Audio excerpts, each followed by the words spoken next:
और हमें बहुत मज़ा आया है, हमें पता भी चल गया कौन जीत गया है and it was very fun this time. It was mix of new faces, new dynamics, entertainment and जब हम entertainment का नाम लें तो महा मिर्ज़ा को कैसे भूल जाते हैं। तो ladies and gentlemen, let's welcome महा मिर्ज़ा। Hi महम। हेलो, अस्सलाम वालेकुम। वालेकुम सलाम, कैसी हैं आप? मैं बिल्कुल ठीक, आप बताएं। कैसा लग रहा है रियल लाइफ में आके?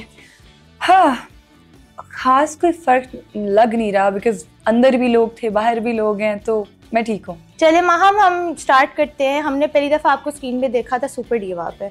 सो how was that like? Tamasha से बिल्कुल डिफरेंट था वो। तमाशा एक अलग ही दुनिया है और सुपर डिवा एक बिल्कुल अलग दुनिया थी। सुपर डिवा में हमें बहुत ज़्यादा एफर्ट नहीं करनी पड़ी, बहुत एफर्टलेसली हो रहा था सब कुछ, लेकिन तमाशा में सब कुछ खुद करना पड़ता था। और मैंने, महा मिर्ज़ा ने रोटियां बनाई हैं वहाँ पे।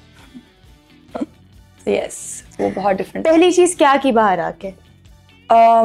सबसे पहले कॉल की थी। हाँ बस, और कुछ नहीं। बस और कुछ नहीं बताना। अच्छा जी, तमाशा की तरफ आते हैं। आपको व्हाट मेड यू लाइक आपने यस कब किया प्रोजेक्ट को, क्यों किया था? जब मैं अल्टीमेट का शूट कर रही थी तो उस वक्त मुझे जे सर ने बोला था कि आप एक नए प्रोजेक्ट के लिए रेडी हो जाएं। And I was like sir, मैंने अभी जस्ट सुपर डिवा कंप्लीट किया और अभी मैं इसके रिकॉर्डिंग पे आई हूँ, तो मुझे पहले ये करने दें, फिर देखते हैं तमाशा का। क्योंकि मैंने तमाशा सीज़न 3 में जब मैं गई थी ऑडिशन के लिए तो बहुत बुरी तरह से रिजेक्ट किया था कि आप सॉरी, अगली बार सही।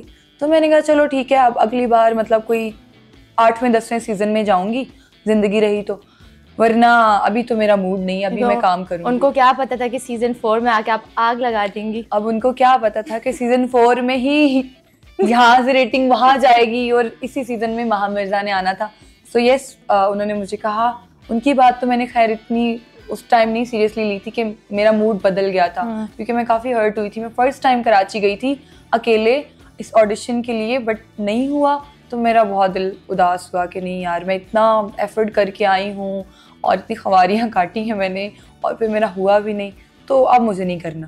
फिर मुझे काफ़ी लोगों ने कन्विंस किया कि नहीं आपको आना चाहिए, आपको करना चाहिए, आप हो तमाशा में। ग्लैड कि आपने किया है। आई बिलीव सारी एंटरटेनमेंट ही आपकी तरफ से आई थी। Thank you so much. ये बताएं कि जब आप पहली दफ़ा घर में गई, ठीक है, तो आपने क्या एक्सपेक्ट किया हुआ था कि वैसा ही होगा जैसे स्क्रीन पे लग रहा है, या डिफरेंट था?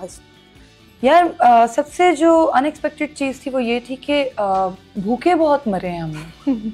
मैंने ये नहीं सोचा था कि तमाशा, हाँ ठीक है बनाना खुद है, खाने में थोड़ी सी क्वांटिटी कम मिलेगी, बट ये नहीं सोचा था पूरा दिन में एक पराठा खाकर गुजारा करना पड़ेगा। एक आलू पे लड़ाई, एक आलू, मेरे आलू गिने जाएंगे, ये तुमने 2 एक्स्ट्रा आलू कैसे ले लिए?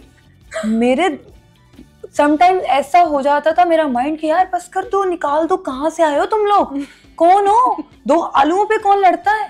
तो यस, बहुत सारी ऐसी चीजें हुई जहाँ पे मैं बहुत हो गई थी कि बस मेरे से अब नहीं हो रहा। 2 आलूओं पे लड़ रहे हैं, अंडा नहीं दे रहे, चोरी कर रहे हैं, चीनी नहीं मिल रही। और आई बिलीव सबसे ज्यादा आपको ही टारगेट करते थे कि आपने खाना मंगवा लिया, प्राइस मनी से पैसे कट गए, तो क्या सीन था वो सारा? यार देखें, कहते हैं कि ये हो ना तो मोजा ही मोजा ना होते उस तो होती है मोजा।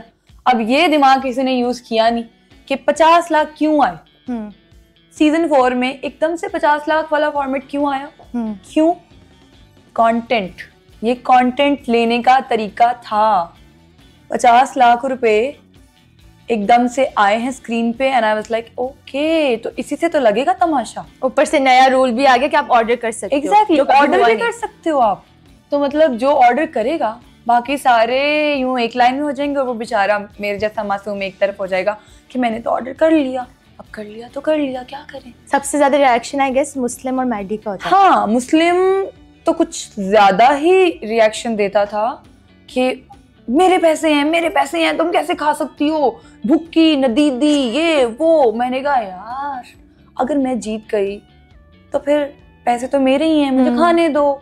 तो अब देखो, लिपस्टिक लगाने पे पैसे कट रहे हैं 50,000, मैंने हल्का सा ब्लो ड्राई कर लिया तो 50,000 काट वॉशरूम में लिया। जाके स्ट्रेट कर लिया। तो मैं क्यों इन चीजों पे पैसे कटवाऊं? मैं भूखी मर रही हूँ, एक पराठे पे, सूखी रोटियों पे, कच्ची रोटियों पे गुजारा कर रही हूँ, तो मैं क्यों ना कभी कभी मटन, कभी कभी पिज्जा। हाँ, मैंने सोचा हुआ था कि यार देखो ये सारा कंटेंट है और ये सब लोग जब मेरे पे चढ़ जाते थे ना यूं करके, मुझे पड़ जाते थे, तो मैं कहती थी अच्छा चलो ठीक है, मैं अकेली काफी हूं। हाँ, मैं अकेली काफी हूं। और अपने अंदर का निकालो कि अंदर क्या चल रहा है मेरे लिए, क्योंकि जब जब मैंने ऑर्डर्स किए, जब जब मैंने नहीं भी किए ना, मुझे ताने मिले हैं।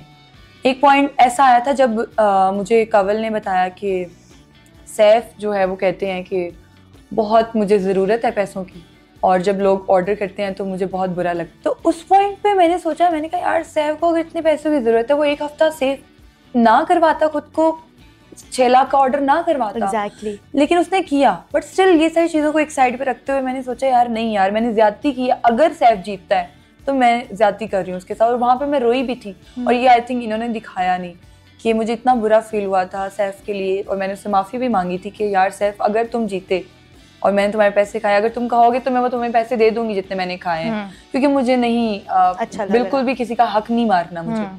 वो सीन आई थिंक इन्होंने दिखाया नहीं, क्या नहीं किया। मेरे और सैफ की सिर्फ लड़ाइयां दिखाई। आपको लगता है कि आपको जो है स्क्रीन पर उन्होंने काफी नेगेटिव दिखाया?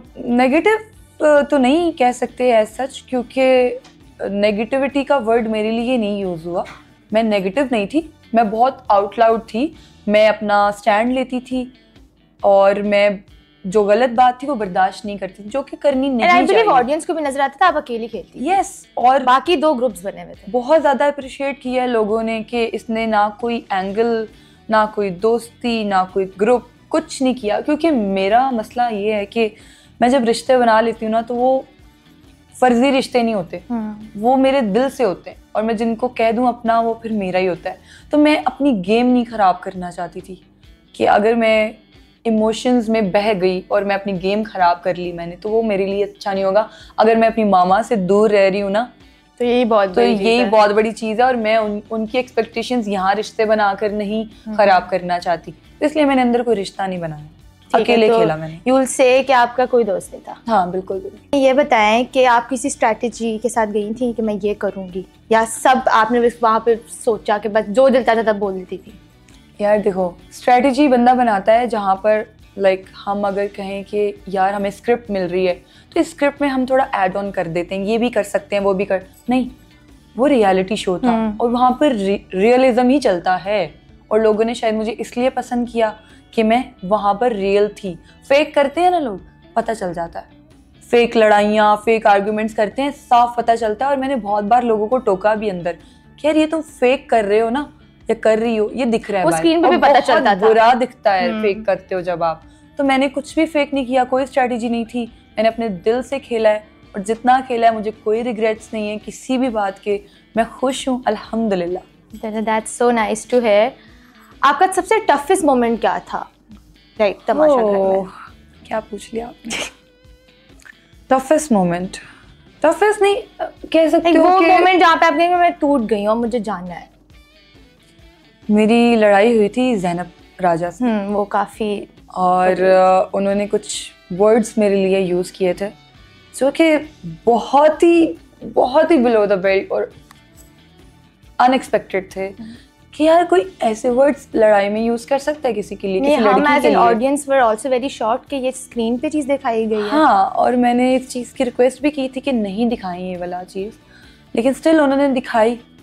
आई डोंट नो, उनके दिल में शायद ये चीज़ें चल रही थी, क्या था, क्या रीज़न थी जो उन्होंने एकदम से वो चीज़ मुझे बोली। और look at me, just look at me guys, मतलब कोई कैसे सोच भी सकता है ऐसा। बट स्टिल वहाँ पर मैं बिल्कुल टूट गई थी, और मुझे ऐसे लगा कि नहीं यार, ये तो नहीं बर्दाश्त हो सकता, और ये मुझे पता है कि अगर एपिसोड में नहीं तो अनकट में तो जाएगा, और मैं नहीं बर्दाश्त कर सकती। मेरे दोस्त, मेरे चाहने वाले, मेरे प्यारे अगर ये चीज़ सुनेंगे तो वो मुझे कहेंगे कि भाई तुम्हें क्या ज़रूरत थी यहाँ जाने की। आपको लगता है ज़ैनब जान के प्रोवोक करती थी सबको, कि लाइक वो जान के टूटे और जान के कंट्रोवर्सी क्रिएट करें और ऐसी चीज़ें बोलें कि जो फिर लोग काटें? यार बहुत सारी बातें ऐसी हुई जब घर में भी लोगों ने बोला कि वो इस हद तक प्रोवोक कर देती हैं कि अगला बंदा कहता है कि नहीं यार बस खुद को नुकसान पहुंचाने पे यहाँ तक आ जाती है सिचुएशन। तो शायद उनका गेम प्लान है।